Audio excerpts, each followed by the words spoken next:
Hello guys, আসসালামু আলাইকুম। আপনারা সবাই কেমন আছেন? আলহামদুলিল্লাহ আমরা ভালো আছি। সকালবেলা উঠে এক গ্লাস পানি খেয়ে নিলাম, তারপরে থালা বাসন ধুয়ে নিয়েছি, ভাত বসিয়েছি, চলে গিয়েছি শাশুড়ির বাগানে। পেঁপে ছিঁড়ে এনে পেঁপে তারপরে রান্না বসিয়ে দিয়েছি। ছেলে মেয়েদের জন্য ডিমের তরকারি রান্না করেছি, ডিম ভুনা, ভাত এবং ডাল দিয়ে পেঁপে দিয়ে রান্না করেছি। আগে ছিল বড়া, ভাজি আর মাছের চচ্চড়ি। তারপরে মেয়েকে নিয়ে সকালবেলা স্কুলে চলে গিয়েছি। মেয়ে রেডি হয়েছে।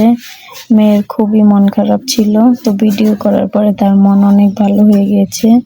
আমার মেয়ের স্কুলটা অনেক সুন্দর, তাই আপনাদেরকে একটু দেখালাম। এত সময় ধরে আমাকে বসে থাকতে হয়, মেয়ে কান্না করে। তো স্কুলটা দেখেন, খুবই সুন্দর।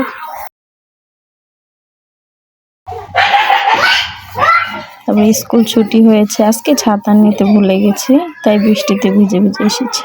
তো বাসায় এসে নিত্যদিনের কাজ, ঘর গোছানো, খাওয়ানো সব কমপ্লিট করে, গোসল করে, নামাজ পড়ে একটু রেস্ট করেছি।